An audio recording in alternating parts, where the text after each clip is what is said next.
Okay,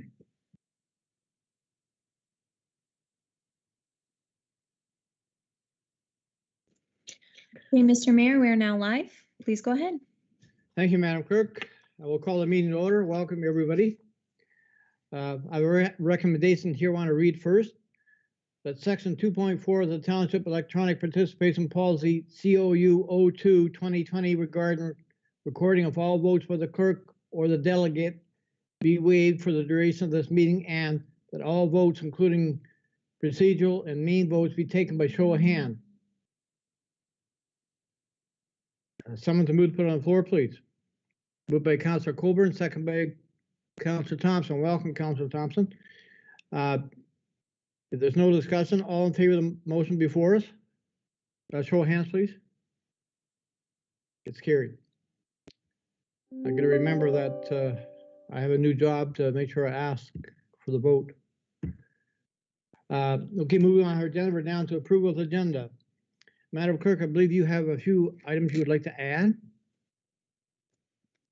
I do. Thank you, Mr. Mayor. And I believe Councillor Barfoot does as well. So I will pass it over to her once I move through my additions. So this evening, we as staff have 3 additions for Council's consideration this evening. First is a discussion to be added to closed session this evening under open meeting exemption A of Section 239 of the Municipal Act regarding the security of the property of the municipality or local board. And secondly, a discussion to be added to new business regarding appointment of council members to a committee for the purposes of renegotiating the existing Owen Sound and North Grey Union Library Board agreement. And thirdly, an announcement to be added to the announcement section of the agenda regarding the special council meeting called on June 23rd at 5 o'clock to consider the feasibility study for the Wyerton-Keppel International Airport. And with that, I'll turn it over to Councillor Barfoot. Thank you, Madam Clerk. Councillor Barfoot, go ahead. Excuse me, go ahead. Carol, go ahead. Thank you very much, Brittany, and thank you, Mr. Mayor. I'm very pleased to be sharing some positive news with everyone. Shallow Lake is home to 3 new businesses. I'm not sure if everyone knew that.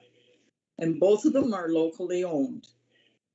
Approaching Shallow Lake, heading northwest on Highway 6, when you get to the corner of Gray Road 170, which is by the old post office, you will see Sutton Sound Realty Building, 291 Princess Street. In that building is a business called Home of Heat and Eat. It's locally owned by a chef, Jason Merton, prepared frozen meals. Just heat it and eat it. Pick up or take out, you can phone them 370-8010. They're open to the public June the 26th. You can go online and get more details. Continuing on Highway 6 over the bridge, note the beautiful flower boxes on the bridge.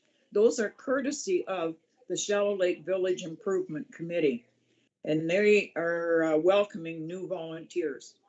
On the left-hand corner, you will note the new building, and it's showing off our local quarry products, both in the building and on the patio. We're fortunate to have this gourmet light lunch restaurant in Shallow Lake, featuring such things as espresso lattes, cappuccinos, and a variety of teas. They're open now for light lunches starting June the 17th. Dine in or relax on the patio.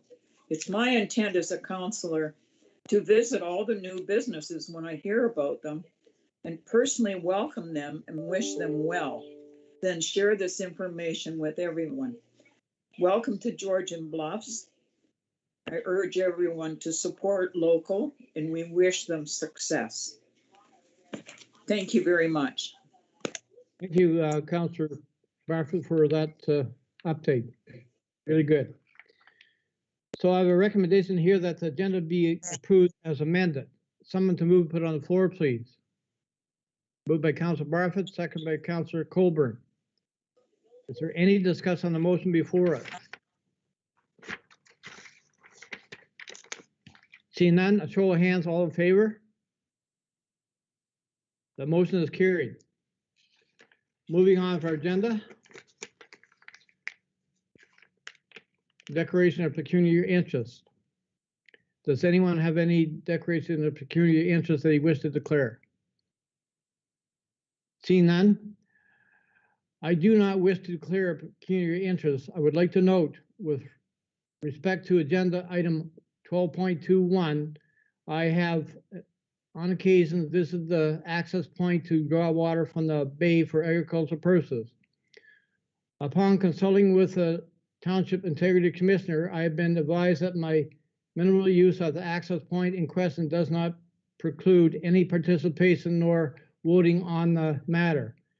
Due to the frequency of said use, I wish to highlight this use for the means of transparency.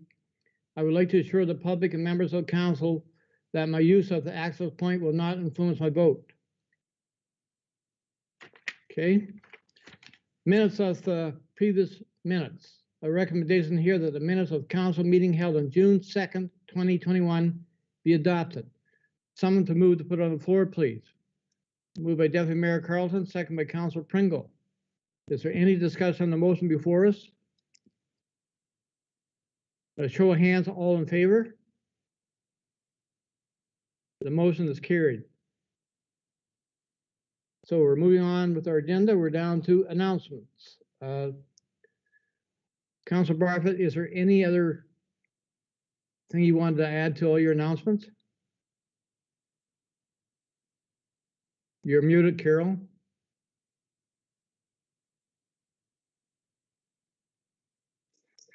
I don't think so, Mr. Mayor, other than to urge everyone to support local. Businesses have gone through a tremendous 2 years, so we owe them our support. Thank you, Councilor Barfoot. Madam Clerk, you have an announcement concerning a meeting. Yes, thank you, Mr. Mayor. And before I make my announcement, if I could just please remind or ask Councilor Barfoot to please enable your video feed so we can see your hand raised for voting purposes. Thank you. So as per my addition to this agenda and per communications forwarded earlier today, we have called a special meeting of council for June 23rd at 5 o'clock for consideration of the feasibility study applicable to Wyerton Keppel International Airport. The public is invited to participate in public question period through registration with myself. As we do remain in step 1 of the reopening procedure, all meetings continue to be held virtually. But again, all members of the public are welcome to participate virtually or watch the meeting live streamed on the Township YouTube channel. Thank you, Madam Clerk. If there's no other announcements, I'll proceed with the agenda. Public hearings, we have none.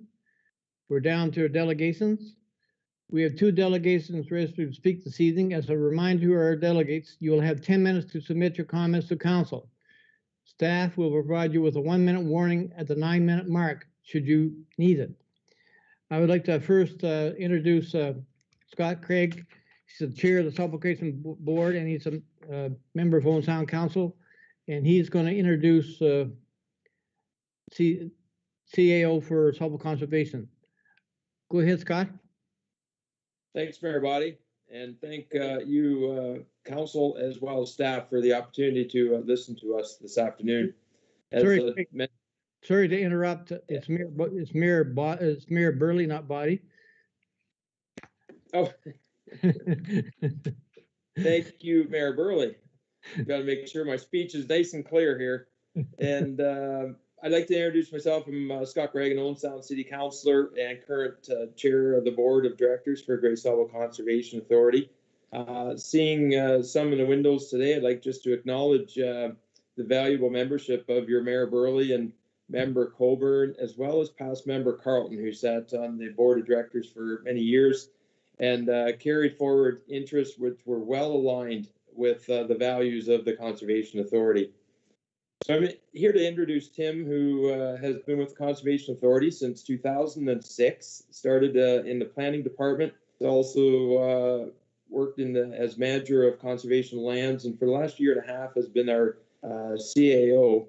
And he has faced such unforeseen challenges such as COVID and currently changes to the Conservation Authorities Act, as well as stresses from increased pedestrian traffic and tourism to Conservation Authority property. So at this time, I'd like to pass it over to Tim. Thanks. Thanks, Craig. Go ahead, Tim. Thank you, Scott, and thank you, Mayor Burley. Thank you, Council. As Scott mentioned, Tim Lanthia, I'm the CAO with Grace Double Conservation Authority. I appreciate you taking the time to hear me tonight. What I would like to talk to you about this evening is the Conservation Authorities Act and the regulatory proposal that's recently been released by the province. So I'm going to share my screen, and Mayor Burley, if you can just clarify that everybody can see it clearly when it comes up, I would appreciate that. Certainly. Yes, I can see it, Tim. Excellent. So as I mentioned, what I'll be talking about this evening is the new changes or the new regulatory proposals that have been released by the province for the changes to the Conservation Authorities Act. So before I get into that, I'll just touch a little bit on Grace Double Conservation Authority. So in the map on the left side of the slide, you can see an area shaded in dark green. That is the watershed jurisdiction for Grace Double Conservation Authority. The larger area outlined in green is the source water protection region that we look after through our source water protection department.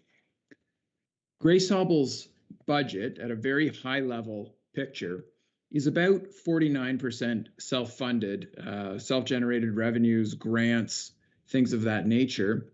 About 44% is municipal levy. The small blue piece of the pie represents the money that comes from the province for source water protection. The very small gray piece of the pie represents the money that comes from the province for dealing with natural hazards and flood. So the reason I show this tonight is that you can see the lion's share of the revenues that support the Conservation Authority are coming from our municipal partners and are coming from money that we generate ourselves. And the point that I'm trying to make here is that it's important that we recognize that this is a partnership between the municipalities and the Conservation Authority. And the regulatory proposal that's before us right now is going to require us to continue to work in that spirit of partnership and to continue to strengthen that partnership.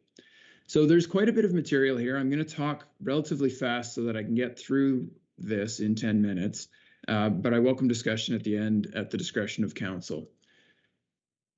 The proposal is broken up into 4 primary parts. There's mandatory versus non-mandatory program areas, transition plans and MOUs, community advisory boards, and Section 29 regulations, which are the regulations that apply on lands owned by the Conservation Authority.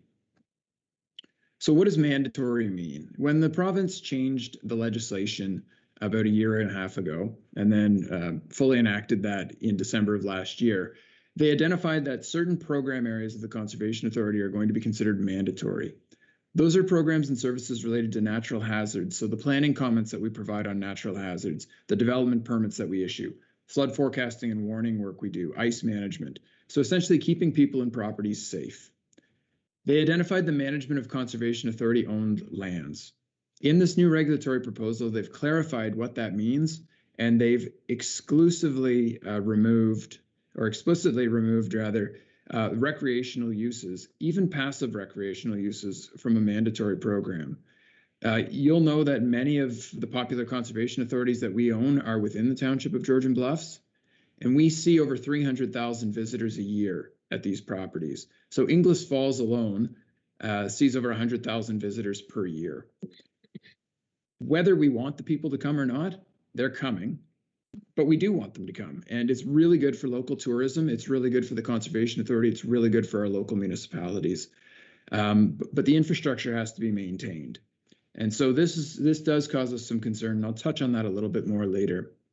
The other items that are considered mandatory are drinking water source protection. The work that we do and the work that they're asking us to do remain pretty much the same, but the province has set the stage for us to levy for drinking water source protection from both our member municipalities and specified municipalities, and that's new. We'll keep pushing for the province to continue to fund this program 100%, but I think it's important that council is aware that the stage has been set for that to change. And a couple of new items have been added, and they include a core watershed-based resource management study, which is in the province's words, it's intended to provide an integrated planning process with a long-term perspective of the mandatory program. So this will be something new over and above what we're doing right now. They've also added what's been a long ongoing partnership between the ministry and the conservation authorities, water quality and quantity monitoring, as mandatory. So if there's mandatory, there's obviously non-mandatory. Non-mandatory has been broken into two categories. There are municipal services that we provide. So examples of that would be our planning service agreements with the municipalities or our risk management work that we do under source water. Everything else is other programs and services. So the reason that this is important for both of us to be discussing is that it's going to affect the levy structure and the way that we levy municipalities. So under the current structure, all of the programs and services are identified and approved by the board of directors, and our board of directors is made up of elected municipal officials. So each municipality has representatives from their council sit on our board of directors. That board of directors is the conservation authority. The rest of us are the staff of that authority. So currently the board approves the budget, the board approves the levy dollars, and then that levy apportionment is sent out to the individual municipalities for all of the program areas to get a watershed scale approach. Under the new scenario, only the mandatory programs will follow that same scheme. Mandatory programs and overhead will still fall under leviable in the same fashion. Municipal services and other programs and services are going to require us to strike an agreement with our municipal partners if they wish to participate and if it requires levy dollars to cover those program costs. So for us, this is a general breakdown of what that might look like. So you can see all of the natural hazard type programs are mandatory. Land use planning is split because some of it's a natural hazard, some of it's natural heritage. Some of our land programs are now split too, which was a real curveball for us when this regulation information came out. Of these programs that are completely other programs and services non-mandatory, our forestry services and our education services are completely self-funded currently. The only one that's not is stewardship. And we collect about $35,000 in levy for that program over 8 municipalities. And over the last 3 or 4 years, we've put hundreds of thousands of dollars back into the hands of landowners on the ground in the form of stewardship grants and programs. So where the reason I'm before you today is that we're going to have to work together over the next 6 to 18 months to develop both the transition plan and memorandums of understanding moving forward. So the transition plan is going to define how we're going to get from where we stand today to where we'll be at the end of this process. And that we have to have done by the end of this year. This is a challenge for us because we haven't seen the target yet because the regulations themselves haven't been released yet. It's already the middle of June, and there's still a phase 2 of the regulations to come out. The actual MOUs or agreements between us and the municipalities need to be signed by the end of next year. And in the 2023 budget, that will roll forward as the new regime. So we're being asked to strike community advisory boards, and I won't go into a lot of detail on these. Essentially, this is going to provide an opportunity for the community to provide input to the board of directors through a direct conduit. A lot of the components of this are going to be prescribed by the province. The remainder will be prescribed through terms of reference developed by the board of directors. And the board of directors will determine things like what this committee does, how often they meet, things of that nature.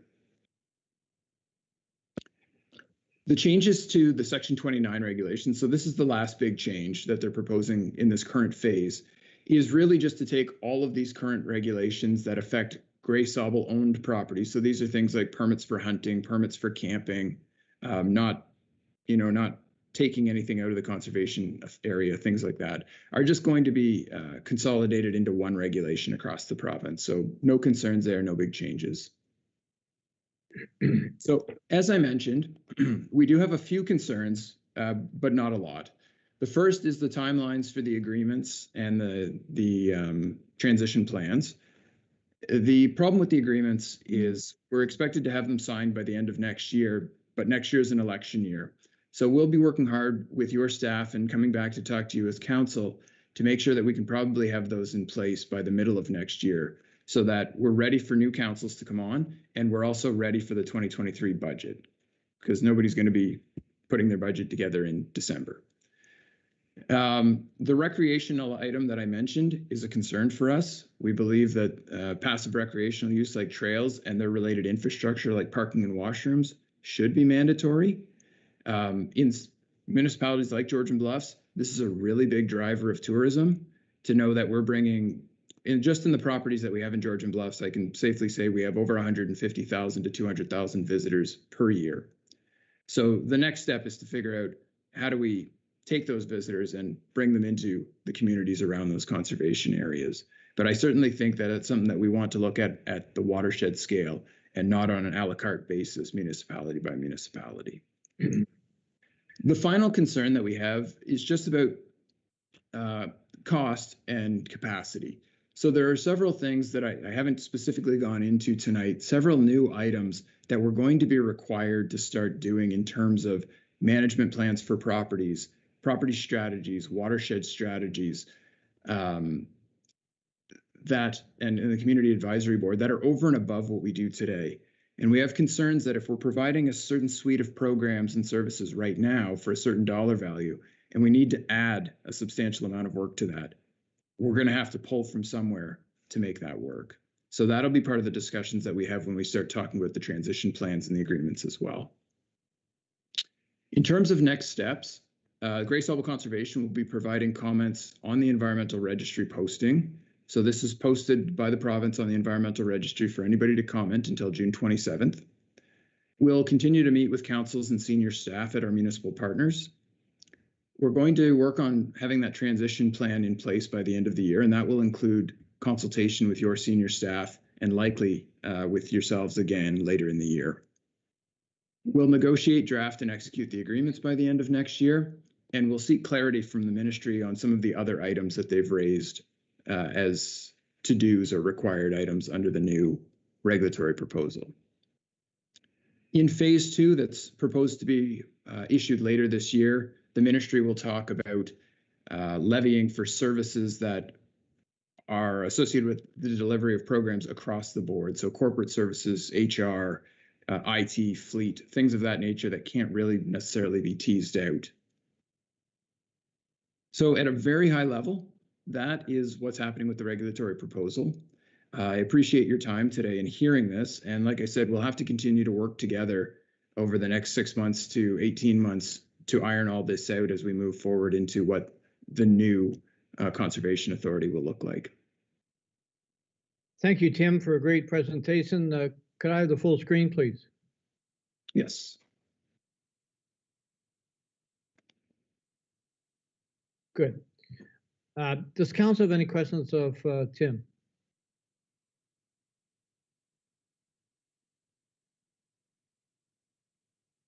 Madam Clerk, I do not see any unless you do.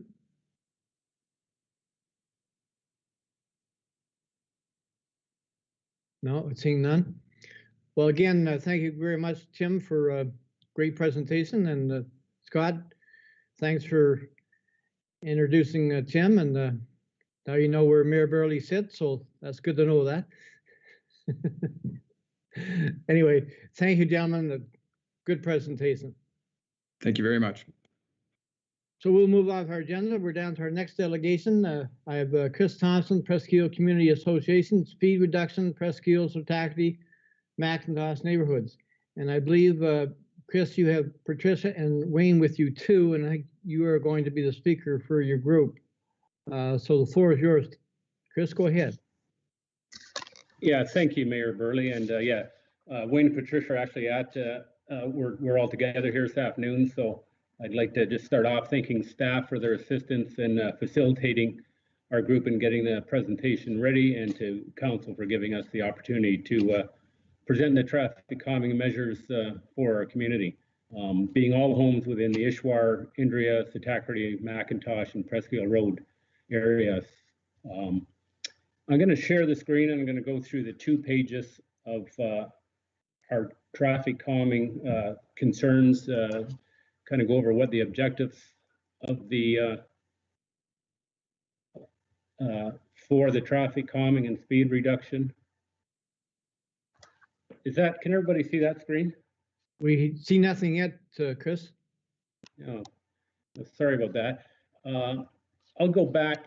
These 2 pages are on the agenda, so it was really the 2 pages we submitted to the clerk. So our objective is to really calm traffic throughout the community and reduce traffic vehicle speeds. We're looking at improving the livability within the neighborhood, encouraging active transportation, and overall road user safety. Currently, all roads within the community are posted at 50 kilometers an hour. And we do see most residents are noticing many people exceeding that 50 kilometer speed limit. We feel there's 3 distinct areas within the Presqu'île Community Association. Presqu'île Road being one, the new subdivision in Nishwar, and then the established development within McIntosh and Sitakardi and part of Indria. There's been significant growth in the neighborhood with a new subdivision up top, growth within the community in general. Presqu'île Road itself is a Great Lakes waterfront trail, which increases the traffic along the road. The Rotary camp was not open last summer. I believe this summer is in question, but that does add some volume, especially during the summer months, July and August. And then we've seen an increase in couriers as well, I think with COVID, more parcels being delivered. And it's also a popular cycling route. Many of the roads, Presqu'île Road in particular, narrow with no sidewalks, no pedestrian shoulders. Yeah, in a lot of areas, really no shoulder. A lot of horizontal curves, creating a number of blind spots, and I'll try and show that in a number of pictures we have. So quite often a driver come around the corner, and pedestrians and people walking are right there. A lot of treed areas that are blocking that sight line. Sitakardi Park, increased number of families with young children. Again, no shoulders, limited sidewalks for the pedestrians to use. McIntosh Drive, a lot of the users that use that, they just feel that dangerous skewed intersection at McIntosh and Presqu'île. There's limited sight lines. It's a 2-stop condition for those that are familiar with it. Coming up Presqu'île, you don't stop.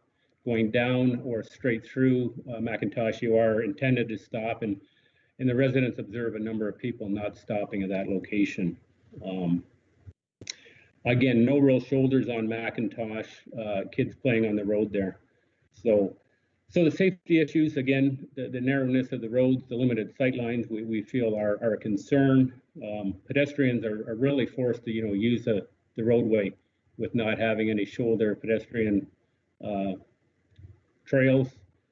Again, the horizontal curves, do create some blind spots, due to the trees. So some areas we feel that are extreme concern. There's a couple of pathways. There's one that comes from Sitakardi down towards the waterfront access at the waterfront access that I believe is on the agenda tonight. There's a crossover there. It's also a school bus stop. The second bus stop location on Presqu'île is the bottom of Bayview Lane, which is a half gravel, half paved road, a very short road that runs between Presqu'île and McIntosh. We do see a number of cars out to the area that use the Sitakardi waterfront parking along Presqu'île. Again, that intersection of Presqu'île and McIntosh, we feel is a concern with the limited sight line. A lot of people not understanding the stop condition. So northbound, as you come down Presqu'île past Cabo, a lot of people will go straight through on McIntosh without stopping. The snow in the wintertime does increase that, the blind spots. The vegetation, I believe the township maintains it. Initially, I think some neighboring residents did cut that vegetation down to improve the sight lines. Again, I'll mention the Rotary camp in the summer. We've got many staff and kids that'll cross the road there. They do use both sides of the roadway. Second page of our presentation, we talked to some evidence for change, and it's really looking at some, I guess, I would call it engineering or science, just talking how if you're hit by a car if a pedestrian or cyclist is going to be hit by a car at 30, you've got at 30 kilometers an hour versus 50, you got a 90% chance of surviving. At 50, you've got less than 20%. So it's really just trying to reduce speeds, improving, again, the road user safety. And again, the second part of that, driving at 10 kilometers over the speed limit is similar to driving with a blood alcohol over 0.08, which is a legal limit. So we've got a number of traffic calming solutions, reducing the overall speed to, we would like to see it 40 in all areas. So that would be Presqu'île. The exception to that may be Presqu'île Road coming down along Cobble Beach, but all other roads within the neighborhood. Consideration of a 30-kilometer speed limit at the Sitacarity waterfront, the two school bus stop locations. And again, the hill right now on Presqu'île and McIntosh, reducing the speed to 30 in advance of that, and near the Rotary Camp. Consideration of speed humps, we're calling them. We don't need a 4 or 6 inch bump, but there are some narrower, shallower, kind of 2 inch, that are do slow people down. Installing a convex mirror, consideration of that at the corner of Presqu'île and McIntosh, we feel would be beneficial in improving the sight lines for what's coming up the hill. And obviously some increased signage is part of our traffic calming. And lastly, we've got portable solar powered your speed is, and just show the drivers what their speed is. That seems to get drivers' attention. I know the Owen Sound OPP have one, or sorry, Owen Sound Police have one. They use throughout the city, and I believe the Grey County OPP have one too that they do use on various roads. And we do understand there's some improvements planned on Presqu'île Road in the future. We just feel any improvements or making the road wider, smoother is just going to increase traffic. I'm going to try sharing the screen again just to show a number of pictures we've got here.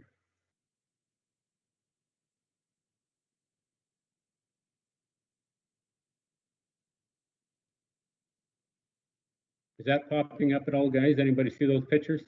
No, Chris, there's nothing coming. Mr. Thompson, I'll share your presentation on your behalf. When you're ready to move to your next slide, just indicate so and I'll move the screen, okay? Yep, thank you. Yeah, and I'll be brief on these pictures.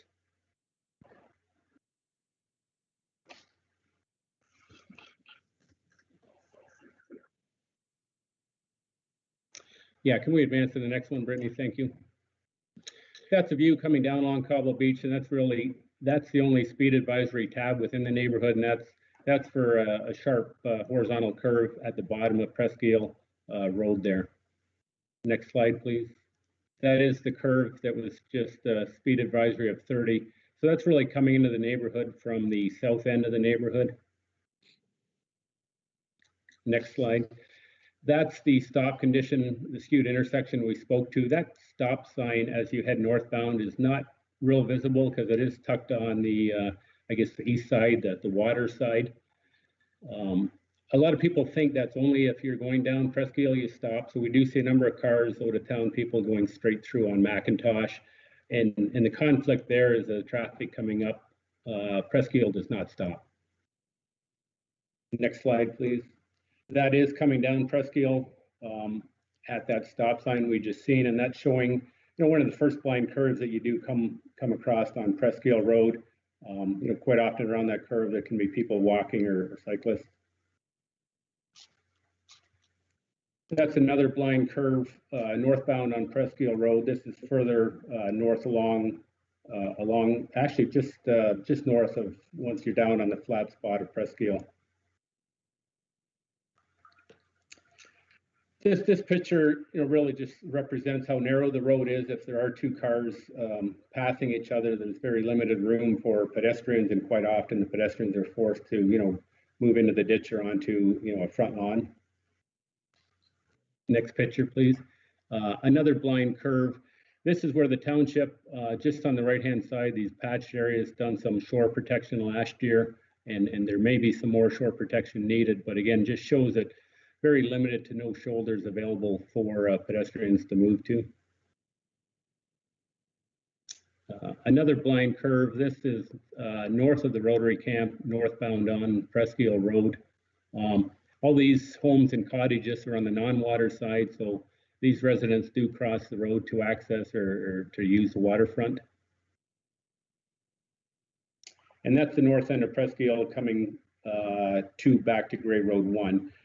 That drive on the left just shows how close a number of the residents, seasonal and full-time, do have to park to the road, just due to the layout of their properties. This is coming south on Presqu'île, and again, just showing another blind curve due to the geometry of the road.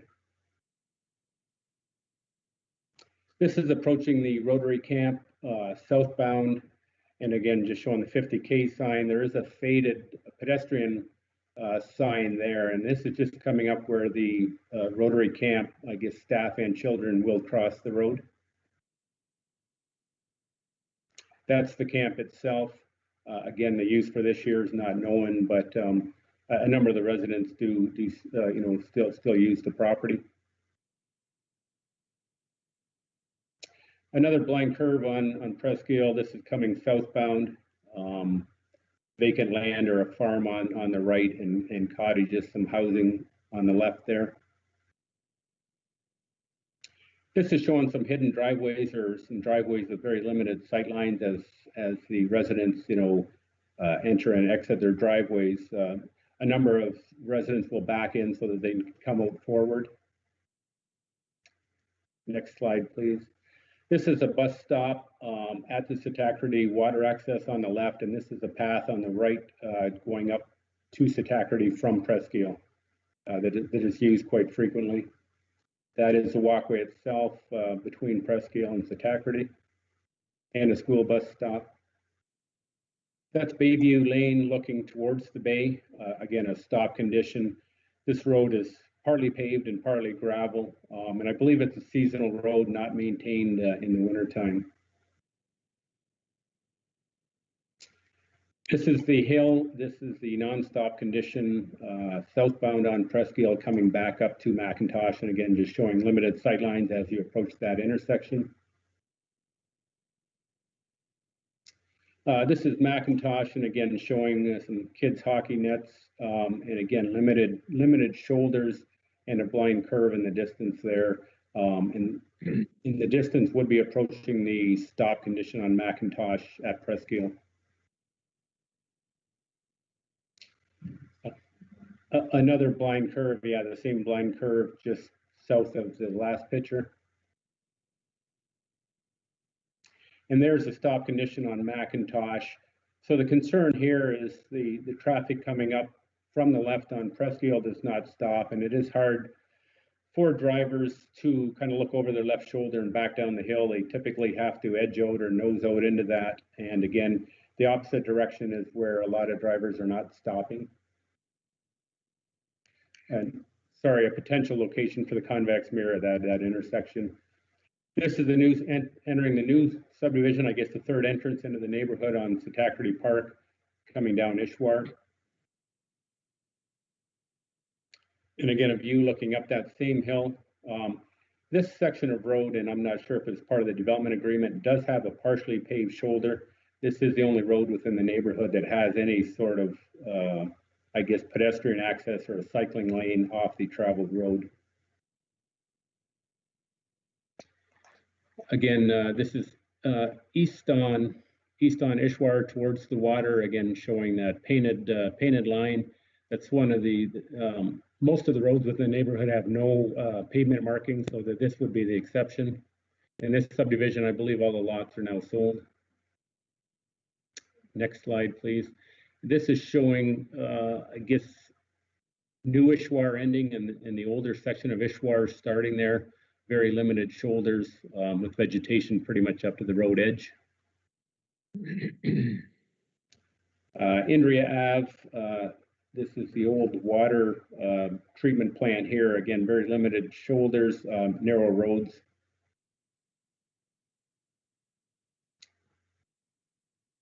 Thank you, and that sort of concludes our presentation. Again, we would like to see a reduced speed limit throughout the neighborhood, some other traffic calming measures. I think signage would be, part of that. Seasonal speed humps may be a consideration. Any road improvements in the future, to have some traffic calming component to it as well. Thank you, Chris, for a great presentation and pointing out all your safety concerns, which a lot of them look to be very valid. Might I suggest, Council, that we ask our Director of Operations to bring back Council report on this presentation from Chris and his people, and his comments on all the safety concerns and so on. Bring that report back to Council so we would have something to look at with our Director of Operations. That's a suggestion from me. Does Council have any questions of Chris and his presentation at this time?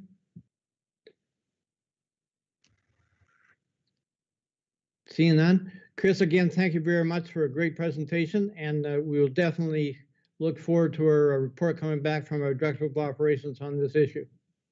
Okay, thank you, Mayor Burley. And the only thing I may add is we did circulate a petition. It was suggested by the operations director, and through COVID, we were able to do that. We've got 81 positive responses from 102 households and 116 signatures. And we forwarded a summary of that to the clerk. We could forward all the petition information, being the signatures and some of those comments as well. Thank you, Chris. And Madam Clerk, I see you have your hand up. Thank you, Mr. Mayor. Just to formalize the direction that we have landed upon here this evening, the mayor has moved that staff be directed to prepare a report to consider the traffic calming measures presented by the community members. If we could simply have a show of hands, all in favor of that direction, to provide that direction to staff. Councillor Thompson, thank you. And Councillor Barfoot? We cannot see you, so if you could please indicate your vote. Madam Clerk, I can see Councillor Barfoot. Oh, okay. Okay, then thank you. Is her hand raised? Yes, she's waving. Thanks, Perfect, Carol. thank you. Again, thank you very much, Chris, and your people for giving us a great presentation. And we will certainly be looking forward to our staff reports, and we will get back to you. Okay, thank you again. Thank you. So we're moving on for our agenda. We have no other delegations. We're down to our consent agenda. I believe we have 3 items on our consent agenda. Does any member of council wish to pull any of these items for further discussion? I can't see anybody, so the recommendation is that the Council of Township of Georgian Bluffs adopts the consent agenda for information as circulated. Someone to move to put on the floor, please. Moved by Councillor Barfoot, second by Councillor Colburn. Is there any discussion on the motion before us? Seeing none, a show of hands, all in favor? It is carried. So we're down to our correspondence. No, we're down to, just a minute. Committee reports. Mr. Mayor, if I may, you were correct. We are at correspondence. Sorry. Yeah. We have 3 items of correspondence: Police Service Board minutes, the resolution for the municipalities. If I may, Mr. Mayor, we have 1 item of correspondence this evening, being agenda item 10.1 from Mr. Jeff Freeman and Mr. Howard Frank regarding municipal water provisions on Old Mill Road. Thank you, Madam Clerk. I've now caught up to the agenda. And I believe Director of Operations, Steve Domer, you want to speak to this?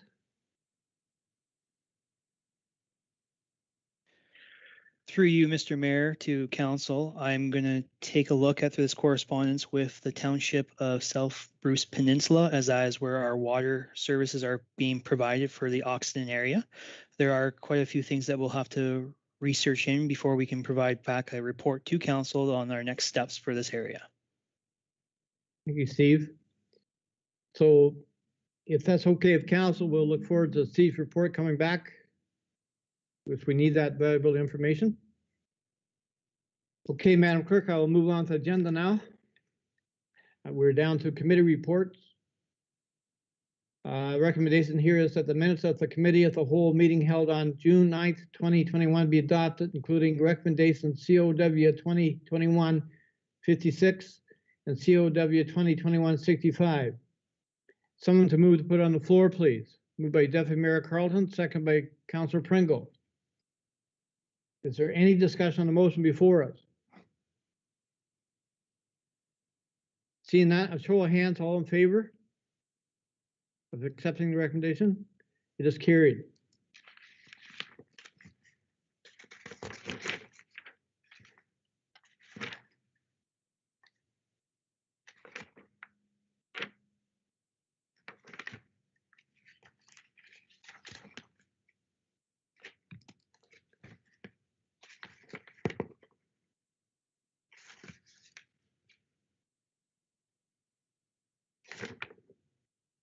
Madam Clerk, for some reason or other, I'm totally confused with my agenda package. I apologize. No. So next we are at item 12, staff reports, beginning with item 12.1, LEG 2021-20 by law enforcement outsourcing pilot project.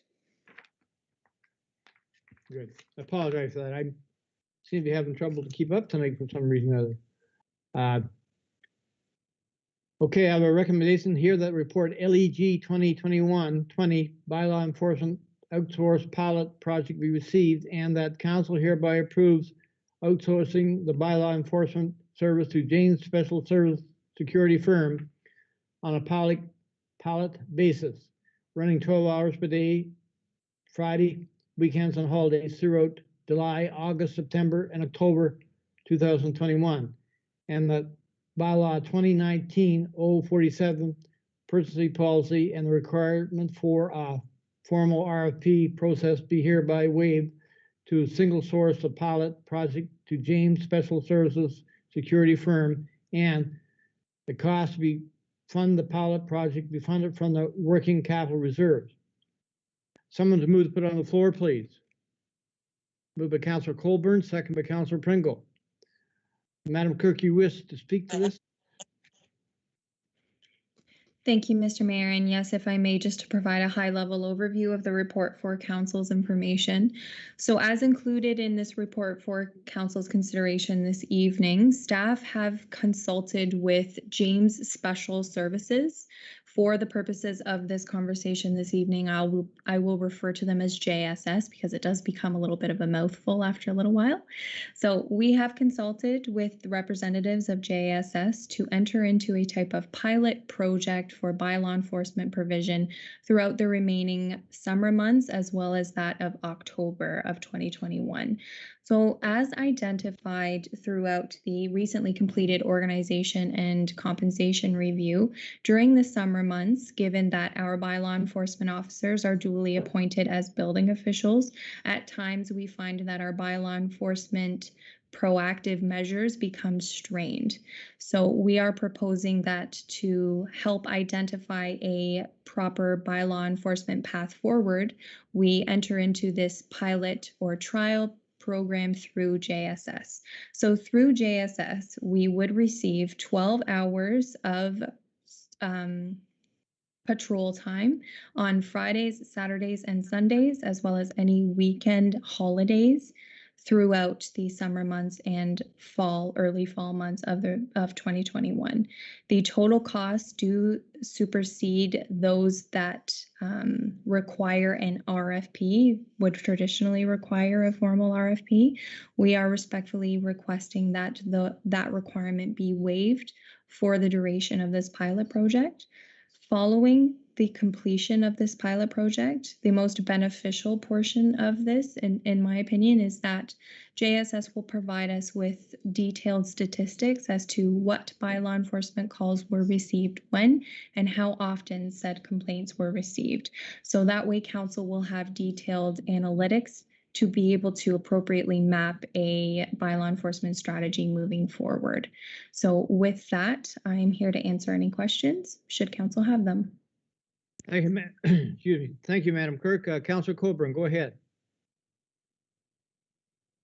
Thank you, Mr. Mayor, and through you to staff. I do have a couple of questions. I think this is a good idea, given that this area of work has increased for our staff. I guess I'm first of all wondering what the focus of the patrol will be and who determines the focus. Will it be strictly reactive in terms of responding to complaints, or will we have more of a proactive focus on certain areas, and what will those areas be? My second question has to do with liability. So I'm assuming this is a bonded company and that we have looked into ensuring that our municipality is not incurring any additional liability through the hiring of this service. Thank you. Mr. CEO, are you here to respond to that? Through you, Mr. Mayor, we could certainly tag team it between myself and the township clerk. We have looked at all the particulars that Councillor Coburn is inquiring about. Yes, they are bonded. Yes, they've got the proper insurance. They, in fact, provide similar services to neighboring municipalities, and specifically South Bruce Peninsula. We actually looked for references, and we wanted to make sure that before we ventured down this path, that we had sufficient confidence in their abilities, that they were prepared to maintain and protect the township's resources, reputation, which is also a big thing. So we've done our due diligence, and as the clerk said, really the idea here for us is to have 4 months of solid data so that we can provide to council some informative data so that we can make a go-forward strategy that works best for the township as far as bylaw enforcement is concerned. Thank you, Mr. CEO. Madam Clerk, did you have any comments before I go to Councillor Barfoot? Thank you, Mr. Mayor. And just in response to Councillor Coburn's first question being the scope of this pilot project. So as attached to the report, Council did pass a bylaw enforcement policy or a complaint policy that basically strictly applies to a reactive enforcement style. With enactment of this pilot project, we do envision taking more of a proactive approach in that we will have representatives moving throughout the township available to provide those proactive services. And whether that's through parking enforcement or monitoring trail uses or enforcing, appropriate noise and monitoring nuisance noise, we still have to define that scope with the agency, but we do intend to use this as a more proactive measure to get on top of those difficulties that we find throughout the summer months. Thank you, Madam Clerk. Welcome, Councillor Sullivan. Councillor Barfoot, I see your hand up. Yes, thank you, Mr. Mayor. I don't have a problem with it, but the problem I'm having is the last meeting we had to start paying paid duty to OPP officers. We were told years ago that our bylaws are not strong enough to stand up in court. So, they lay a charge, it goes to court, it gets thrown out. This is a catch-22 situation. We got to get our ducks in a row too. And it irks me that we got to go to paid duty and then we have to hire someone on top of it. Come on. Thank you, Councillor Barfoot. Mr. CEO, I see your. Yeah, sure. I can certainly provide a response. I mean, the additional paid duty was for 1 weekend and one weekend only. I mean, the pilot project is twofold. I'm not sure the pilot project is intended necessarily to get to court cases or lay a lot of fines, things of that sort. I think it would be deemed a success if we could raise the awareness of our bylaws, have people be aware within our township that there is someone watching, act as a deterrent to some of the inappropriate activity that's happening that violates some of our bylaws. And if we could do some of that, I think a lot of our issues would perhaps be minimized, if not disappear. Just knowing that there's a deterrent out there and knowing that there's a uniformed presence that will be targeting some of the specific areas. So, part of what Councillor Coburn had asked earlier in terms of some of the issues, This firm will be working closely with our current bylaw officers, identifying particular areas of concern on our weekends so that we know if there's some parking violations that are constantly happening in certain areas, if there's certain things, inappropriate behavior that's happening that's contrary to our bylaws, that's where they will be focused on. And our hope is that the deterrent that will be caused by having someone there in a uniform, perhaps having to get to a point where they might be ticketing or issuing some sort of orders, that will be enough to deter the behavior and to have some corrective action as a result. So that's really an underlying goal that we're trying to do here. But of course, if the situation does get bad, we'll work collectively with the OPP where we need. But really the idea is to have a presence and act as a deterrent and try to correct the behaviors that we're noticing out there. Thank you, Mr. CEO. Councilor Barfoot, I see your hand is still up. Or do you have a follow-up question? Well, actually, I'll take my hand down. Yeah, that answer is not what I wanted to hear. What I wanted to hear is, are our bylaws in order and are they strong enough? Let's face it. It's sometimes, you know, we've seen in the past where even the OPP we can't control human behavior. And I don't know, we better make sure our house is in order. Thank you, Councilor Barfoot. And I have hands up all over the place. I'll go to Madam Clerk first. Thank you, Mr. Mayor, and through you to Councillor Barfoot. While I can't speak to, the wide array of township bylaws that are currently in effect, I can say to, try and put your mind at ease. We as staff are undertaking a wide-scale review of our bylaws this year and hoping to have them updated and at a space where we can say, yes, this has teeth, yes, we can enforce it. So we hear you, we understand your concerns, and we are undertaking a review. Thank you, Madam Clerk. I guess I'll move down to Councillor Thompson. Go ahead.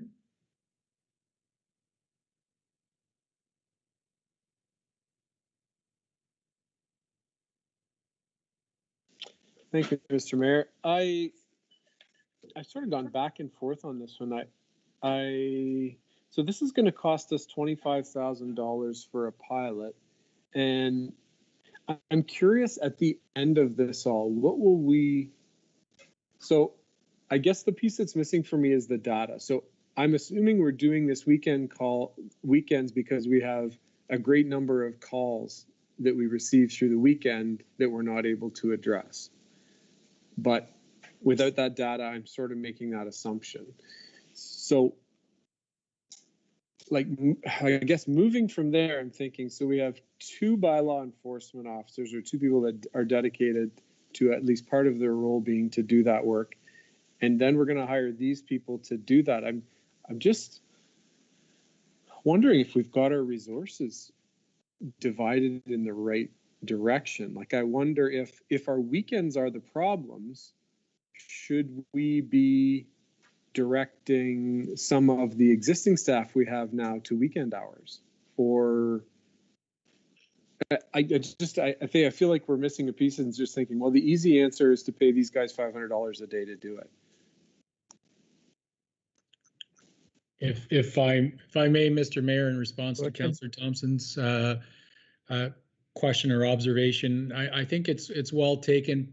If you recall, part of the recommendation from the consultant on the organizational review was there was a recommendation that the township look at enhancing its bylaw services provision. In fact, the consultant recommended that we strongly look at adding a bylaw officer just because of the sheer number of calls, just because the current separation of duties between bylaw enforcement and building operations with the volume of building permits that are being issued and the inspections that are going there, there was some concern whether or not the township had some enough resources to get everything done with the current manpower that we have in place.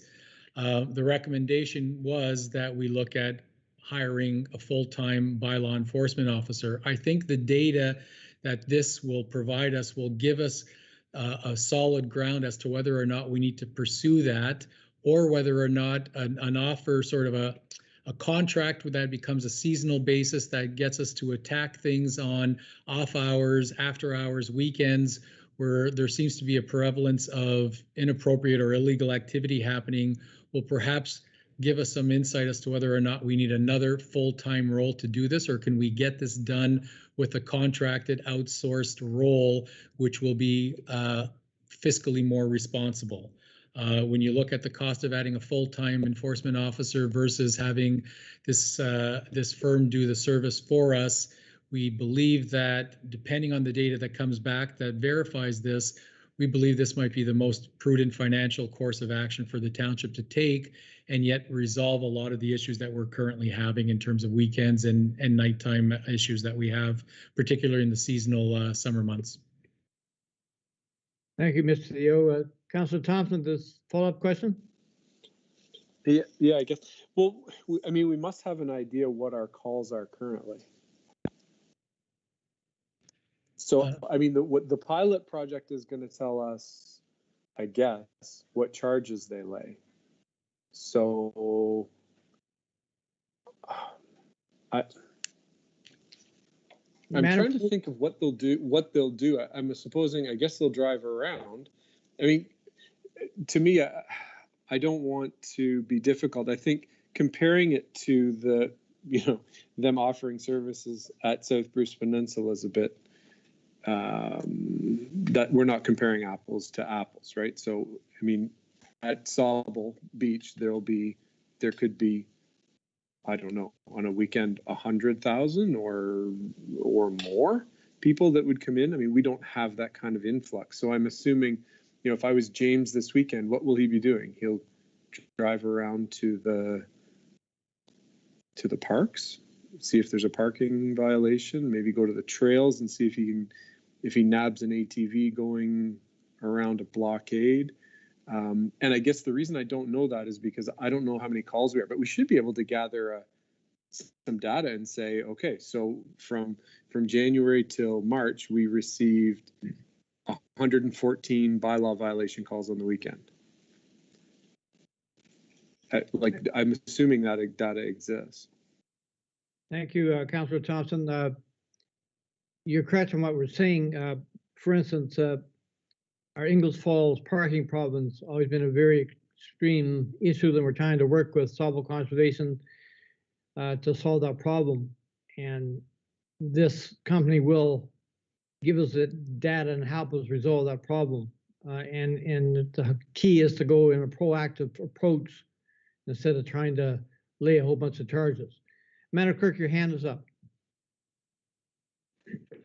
Thank you, Mr. Mayor. And just through you to Councillor Thompson in response to his comments, while we do receive concerns or complaints over the weekends, unfortunately, we have not been doing formal tracking of said complaints and what complaints we're receiving and how often we are receiving them.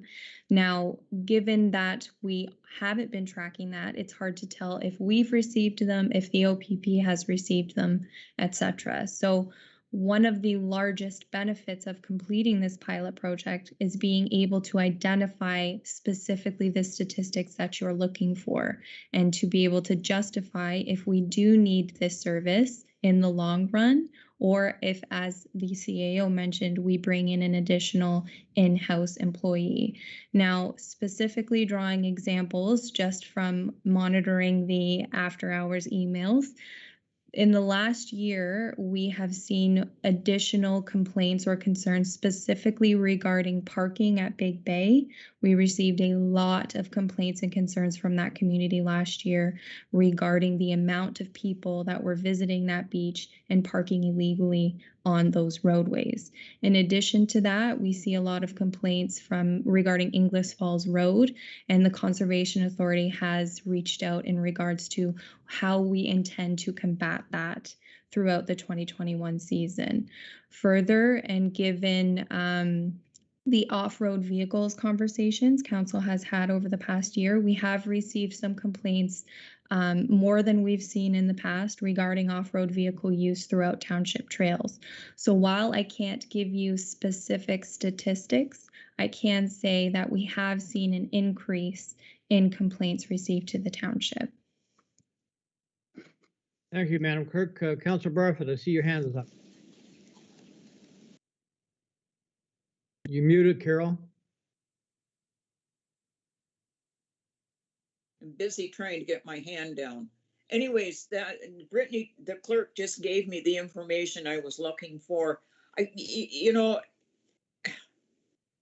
so there's two of them together touring. Yes, I believe that there is always 2 officers in the vehicle. Okay. And they have their own insurance. It's not going to impact our insurance at all. That is correct. Okay, thank you. Thank you. Go ahead, Councilor Thompson. So sorry, this will be my last comment. So I'm curious if one of our significant, I'd hope not to hear this, I think, one of our significant concerns is the Inglis parking lot. And so I'm trying to wrap my head around, so I'm assuming that there's either an overflow, it's either an overflow problem or a charge problem. So Inglis Falls has charged for parking, so people are either not parking in there or there's an overflow. And Inglis Falls would like, the Sauble Conservation Authority would like us to sort that out for them? No. Is that, like, I thought that was purported as a problem that we're helping them sort. I wonder if we've got that one backwards. Madam Clerk, I see your hands up. Thank you, Deputy Mayor, and thank you, Councillor Thompson, for the question. It's not so much that we are supporting Grey Sauble, it's so much that we are regulating the use of the parking on our roadway. It's the parking that's blocking the sight lines on the either side of Inglis Falls Road that is becoming problematic. You are correct, it is due to an overflow from the Inglis Falls parking lot. However, it is our roadway, therefore we are responsible for ticketing said vehicles. Thank you, Madam Clerk. Councilor Thompson, does that answer your question? Yeah. Well, I guess so. I'm just trying to sort it in my head. So if I'm trying to wrap my head around how this is our problem. Isn't if a business starts to, if it overflows and people start parking on the road, is that a township responsibility? I don't feel like, so if this was on Highway 6 or Highway, I don't think the ministry would be, I don't think the province is, I guess the province wouldn't be, the OPP would be doing it. I'm just trying to wrap my head around how this becomes our problem to sort. And Thank the you. police aren't involved in that. Mr. CEO, I see your hand is up. Just through Councillor Thompson, it does become our issue when you've got cars parked on either side of the roadway. If it starts to restrict the ability of emergency vehicles to come in, if it starts to put folks who are walking, pedestrians in danger, regardless of the cause, if someone's parking illegally on our roadways, it's our responsibility to try to curb that behavior and try to take appropriate safety actions. And that's what we would do with this firm. They'd go in, they'd ticket, they try to educate, they try to make everyone aware of it, and those individuals would have to find a safe place to park in order to do so. But parking illegally along the roadway, which makes it a danger for those who are driving by or making it impossible for an emergency vehicle to come through, is the issue that we have there. Thank you, Mr. CEO. Councilor Sullivan, go ahead. Thank you, Mr. Mayor. I think Councillor Thompson's trying to get at the fact that if the vehicles are parking on the side of the road from, whether it's through the conservation or a small business of some kind, and why are our taxpayers footing the bill to enforce that? That's, I think, what he's getting at. And if the conservation is having issues, maybe they should be trying to enforce it a little bit as well, as opposed to just our tax base paying for this. I think that's maybe what he's after too. Thank you, Madam Clerk, go ahead. Thank you, Mr. Mayor. And if I may, I don't want us to get hyper-focused on Inglis Falls. It is problematic. However, it's not the only space in the township that will benefit from this enforcement service. So while we understand council's concern, I can say we have had discussions with Grace Sobel regarding taking a collaborative approach to combating the parking enforcement issues that have been identified on that roadway. So we will continue to have those collaborative discussions with Grace Sobel. But again, that roadway is not the only roadway that will benefit from this program. It will benefit the entirety of the township. Thank you, Madam Clerk. Councilor Barfoot, I see your hand is up. Okay. Sounds to me like we're having parking officers coming to work for the township. What I want to know is exactly what are they going to do? Just drive around and look for parking? Like how many charges can they deal with? Remembering that our bylaw enforcement says there has to be, well, property standards anyways, you have to have a written complaint. So other than parking, what are they going to do? Mr. CEO, I see your hands up.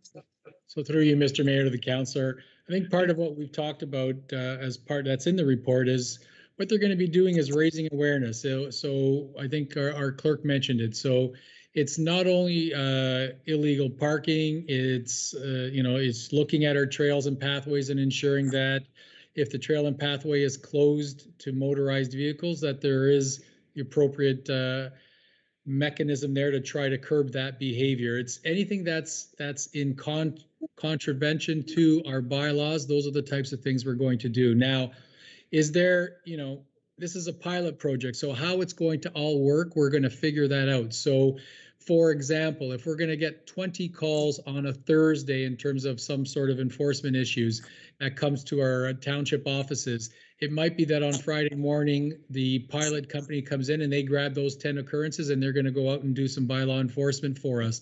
So this is going to be very much a collaborative approach with our current bylaw officers, and we're going to get the right mix in terms of what those folks are going to be doing, where they're going to be going to, based on knowledge, based on complaints that are coming in, based on our observations, based on feedback that we're getting from council members in terms of where those resources should be spent and where they're going to be spending their time. So I can't tell you now whether 10% of their time is going to be used on parking infractions or 30% of their time.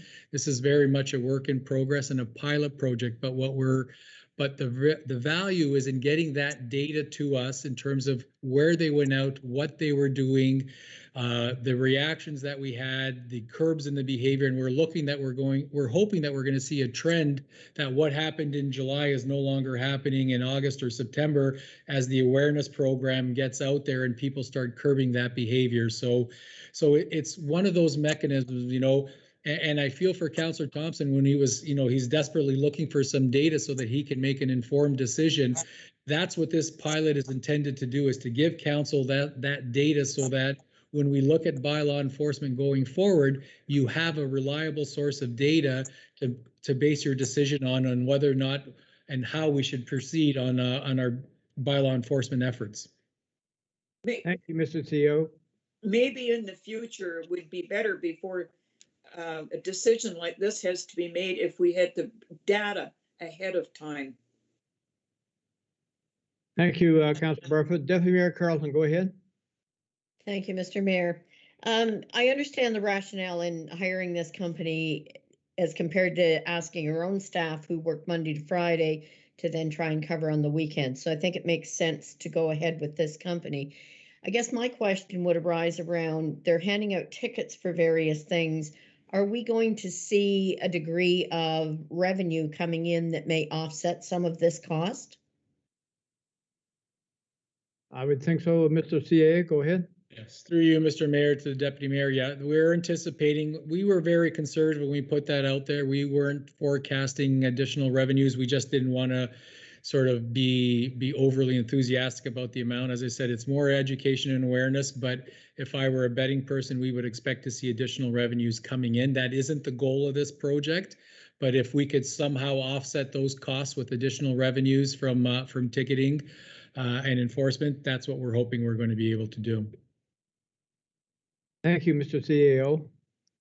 We've had a great discussion on this item here tonight, and Madam Clerk, I'm going to ask for a recorded vote on this particular item. If council has no other discussion, I'll ask the clerk to proceed with the vote.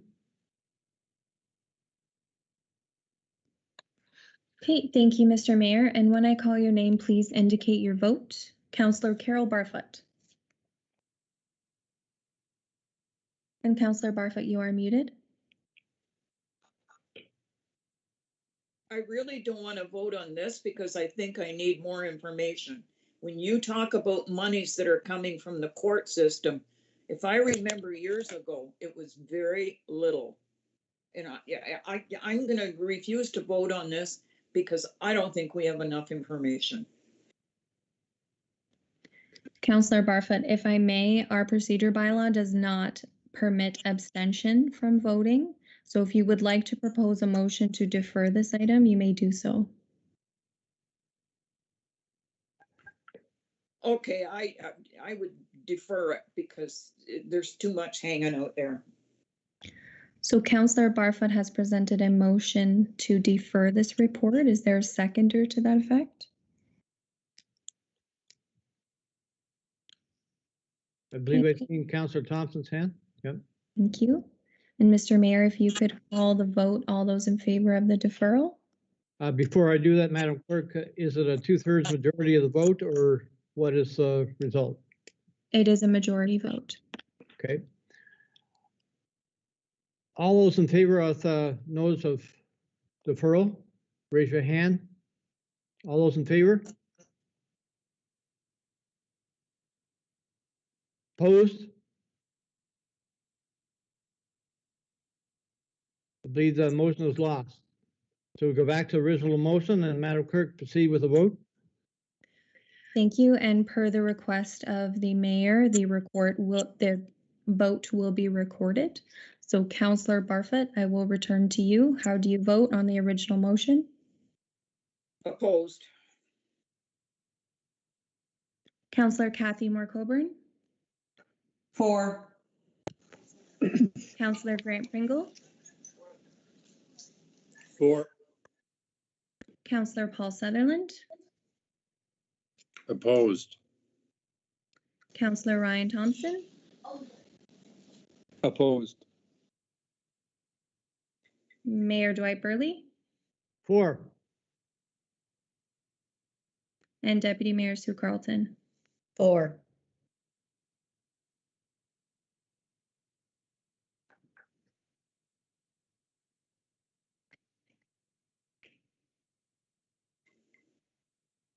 I think I missed someone. Did I miss someone? Oh, no, I apologize. Down to the Setacity Heights water access. I have a recommendation here that report OPS 2021-26 Setacity Heights water access be received, and the council hereby approves maintaining a public access point open to vehicle traffic at the Setacity Heights water access point for the purpose of launching small watercraft, that is canoes, kayaks, etc. Removal of water for agricultural purpose on the property adjacent to Setacity Park, and the staff are hereby directed to complete the identified and required improvements, repairs at an upset limit of $10,000 to be funded from the general roads reserve, including clearly delineating a vehicle lane, separate station to restrict vehicles for traveling onto pedestrian area, install appropriate signage, and improve sightline. Someone to move to put it on the floor, please. Moved by Deputy Mayor Carlton, second by Councillor Colburn. The Director of Operations, Mr. Steve Dolmer, you want to speak to this first? Thank you, Mayor Burley. Through you, Mr. Mayor, to council, I just want to give a quick rundown of the history of this report. It is a report that's been kind of ongoing for a few months. So in September of 2020, staff brought a report to council to provide direction on the next steps to the Sirtaki Park. From this, council passed a resolution directing staff to continue operating the access point adjacent to Sirtaki Park as a passive recreational green space and to implement methods of restricting motor vehicle access to the shoreline. At a following meeting of council in September as well, correspondence was received in opposition of this direction. Following a discussion at council of that night, a resolution was passed consequently reconsidering the original direction to restrict motor vehicle access and directing staff to further investigate additional options. Additionally, staff appended all correspondence regarding the access point that has been received to date as per council's direction to this report. It is found in the attachments of the staff report in front of you. To gather public feedback regarding the matter, staff created and advertised an online survey gauging the public's expectation of the water access point and their typical uses of the property. In addition to this survey, members of the public were also invited to speak at a public meeting held on May 5th, 2021. Township staff have engaged the community to gather feedback regarding use of the Sirtaki Heights water access point. Staff created and advertised an online survey on March 28th, 2021, which remained active through to April 26, 2021. A total of 194 responses were received by online means or also in hard copy. Notice of the survey and public meeting was mailed directly to all the residents of the Sirtaki Heights area on March 31st, 2021, published in local newspapers, uploaded to the township website, and also shared on the social media platforms that the township currently uses. Staff considered all input that was received from the public through both the survey and the public meeting in consideration of making a recommendation to council tonight. The utmost consideration was placed on maintaining public safety.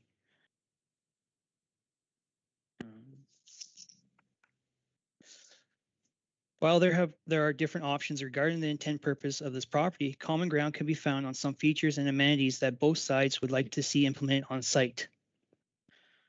Most notably is repairing the water leak that comes from the clear water well casing and is the cause of some erosion on the slope towards the shore. Township staff are currently communicating with Aqua, our Ontario Clean Water Agency, on a permanent solution for decommissioning or alleviating the problem that it is currently causing at the area.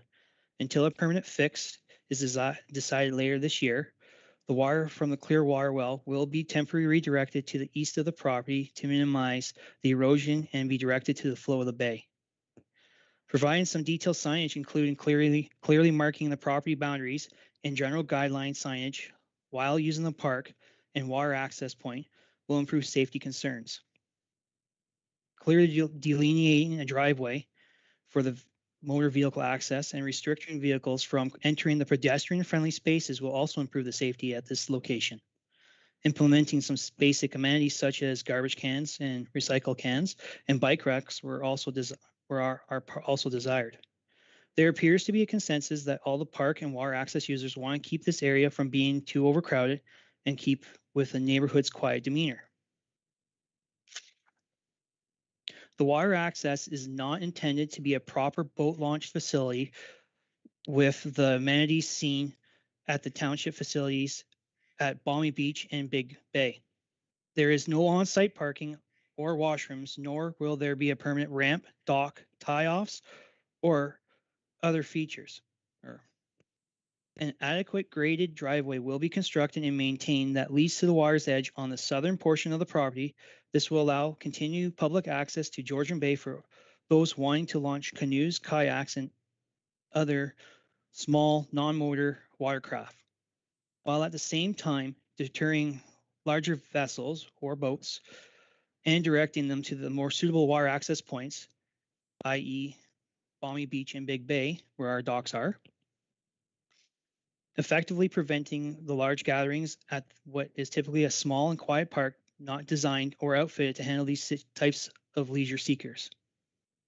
By keeping the water access open, it also remains a viable option for public safety, including water rescues, supplying water to the fire department pumper trucks when required, It also supplies water to operations staffs for construction and maintenance programs that we use throughout the summer months, and is even safe harbor for watercraft in distress. This peace of mind was common in all comments received in the public survey and also during the public meeting. Thank you, Steve. Mr. CEO, any other comments? Through you, Mr. Mayor. No, I just noted, this has been an issue that's been percolating with the community. Both Stephen and myself have been out and looked at it. We've spoken to residents in the area. I believe the recommendations that are in front of council are a win-win. It's allowing the access point to be used, the public access point to be used in a safe manner. It certainly restricts motorized watercraft from entering the water and perhaps being a danger to those who might be swimming in the area, if there's anyone swimming in the area. But to me, it's a way that we can keep the public asset open and have everyone enjoy it.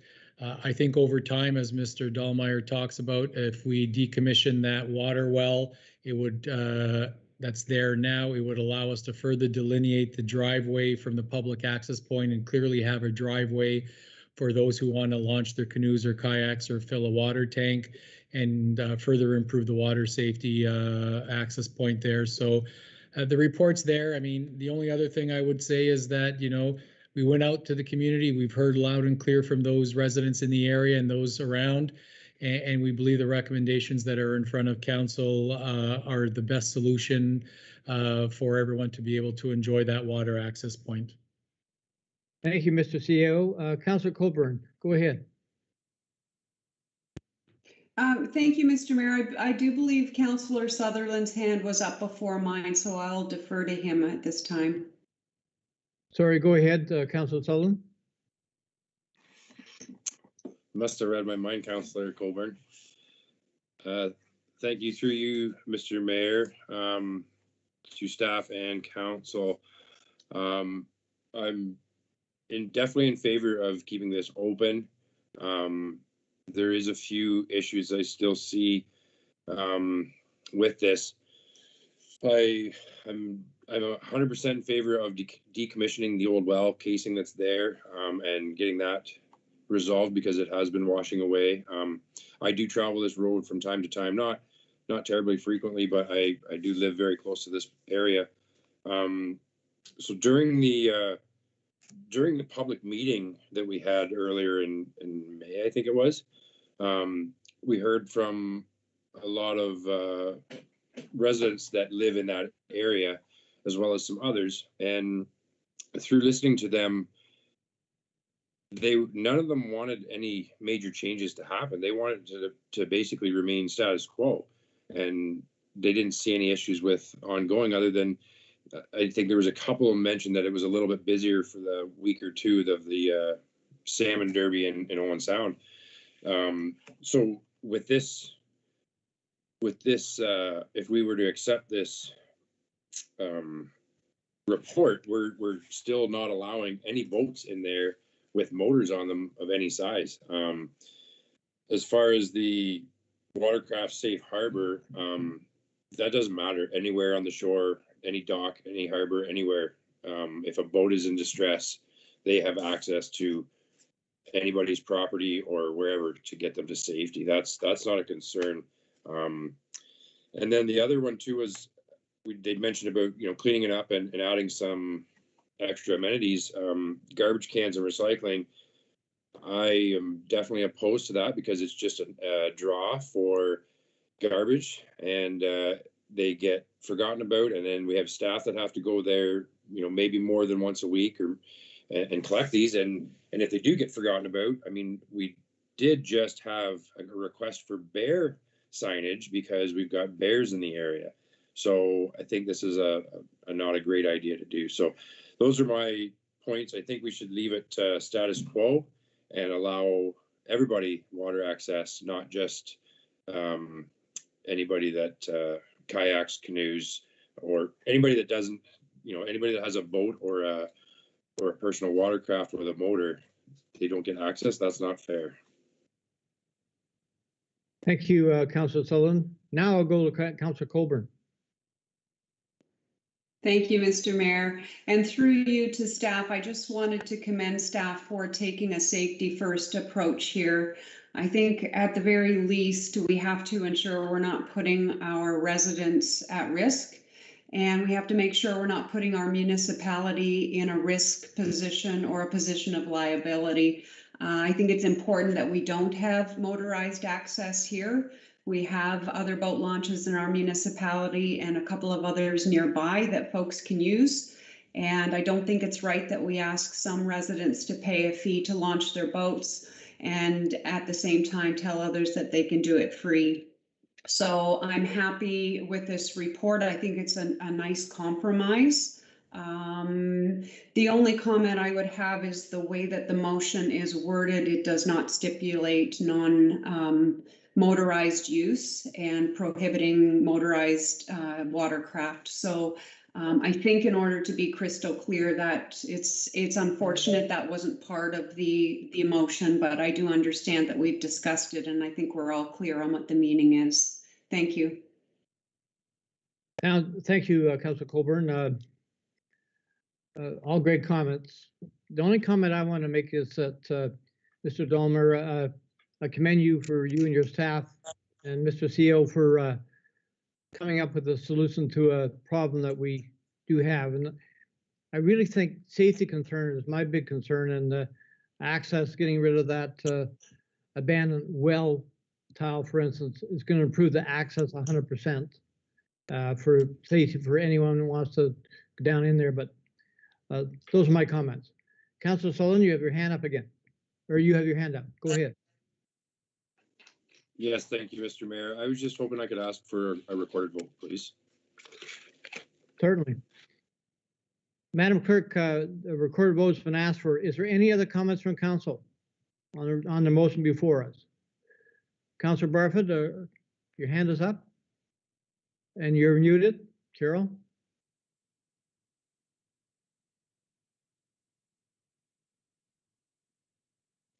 Perhaps someone can tell me. I'm reading fax copy I got here.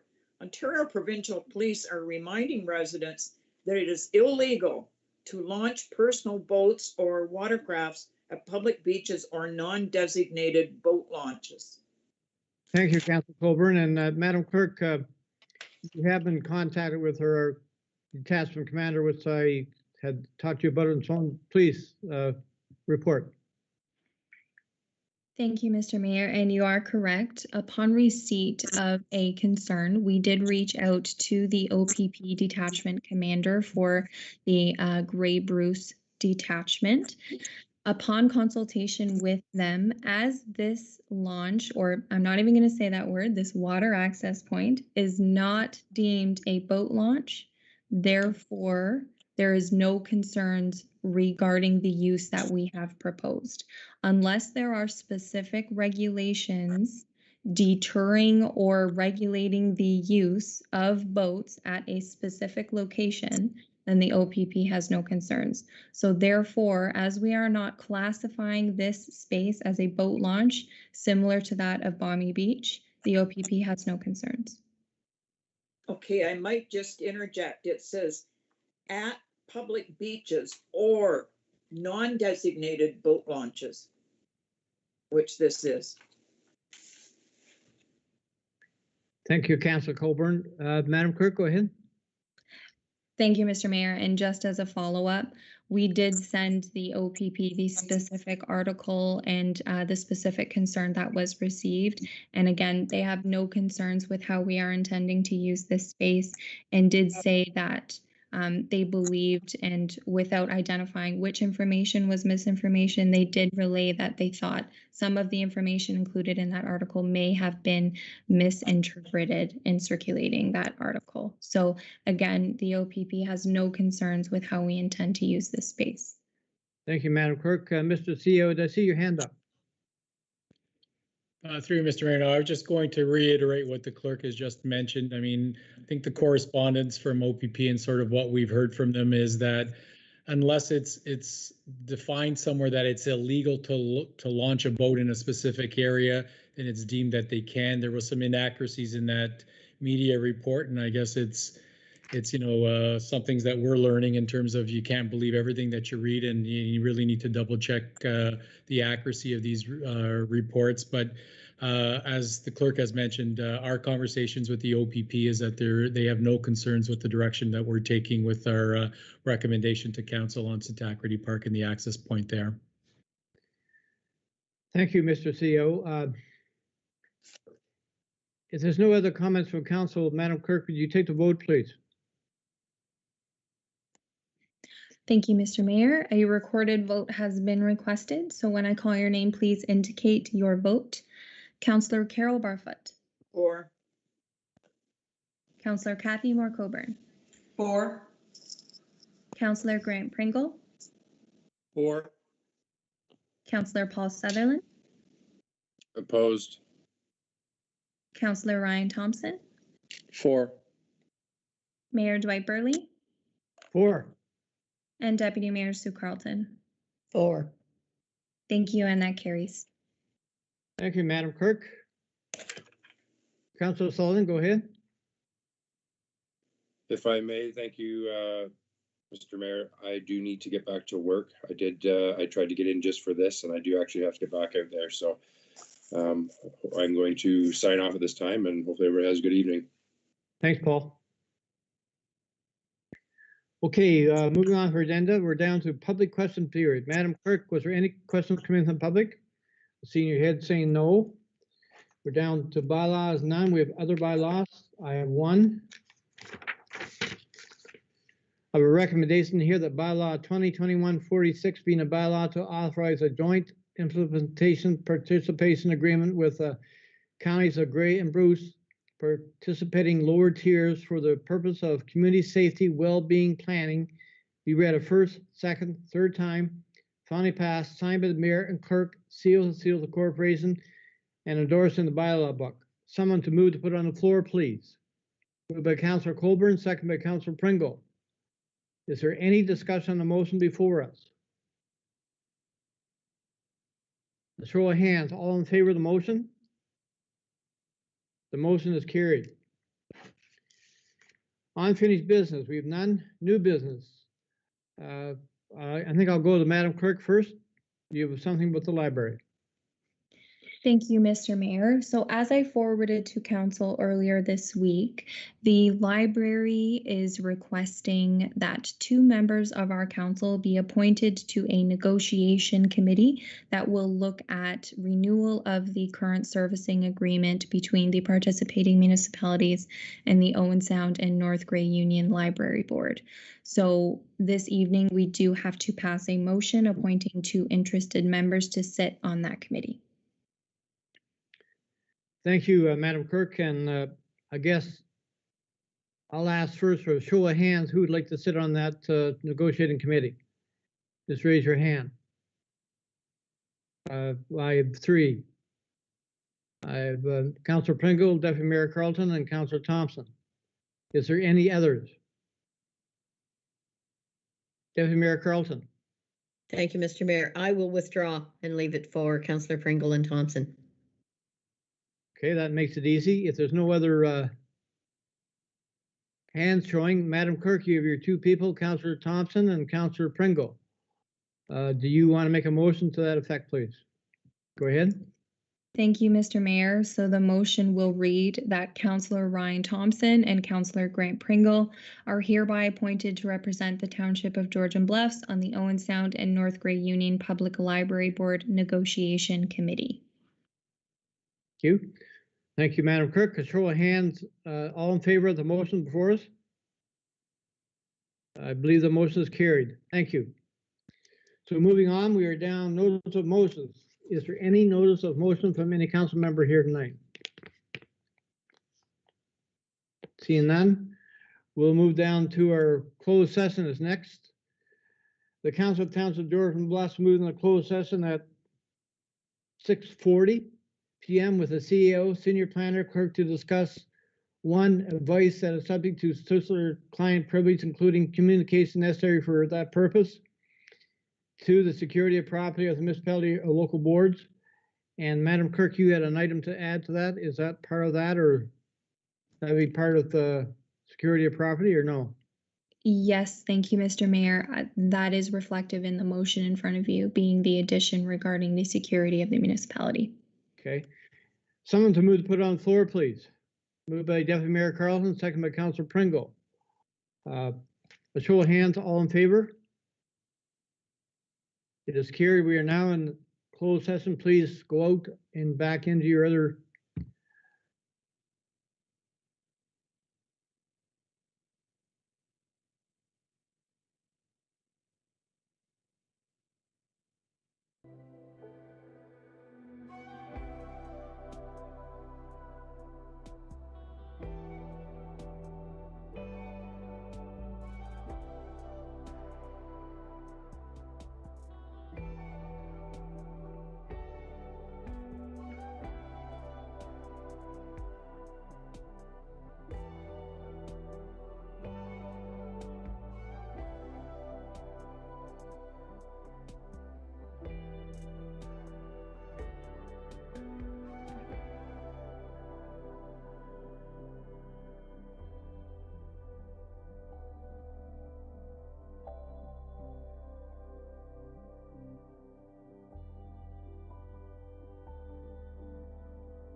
Okay, Mr. Mayor, we're now live. Please go ahead. Thank you, Madam Clerk. Council went into closed session to discuss matters under open meeting exemption F and A of Section 239 of the Municipal Act. As a result of closed discussions, the following actions were taken. 1, direction was provided to staff, and 2, receive for information. No other action was taken. So we've no other business here tonight. We're down to our confirming bylaw. Bylaw 2021-47 being a bylaw to confirm the proceedings of council on June 16th, 2021 be read a first, second, third time, finally passed, signed by the mayor and clerk, seals and seal of the corporation, and endorsed in the bylaw book. Someone to move to put on the floor, please. Moved by Councilor Pringle, second by Councilor Thompson. Is there any discussion on the motion before us? Show of hands, all in favor of the motion? It's carried. Before I ask for a motion of adjournment, make council aware of our special call meeting June 23rd at 5 o'clock. And our next regular council meeting will be June 14th at 5 o'clock. Sorry, July 14th at 5 o'clock. Sorry, I'll get it right. If we no other business here tonight, I'm going to ask for a mover to for adjournment. Moved by Councilor Colburn, second by Deputy Mayor Carlton. All those in favor of adjournment, show of hands, please. Thank you, everybody. We're now adjourned. Thanks, Brittany. Thanks, Al. Good night, everyone.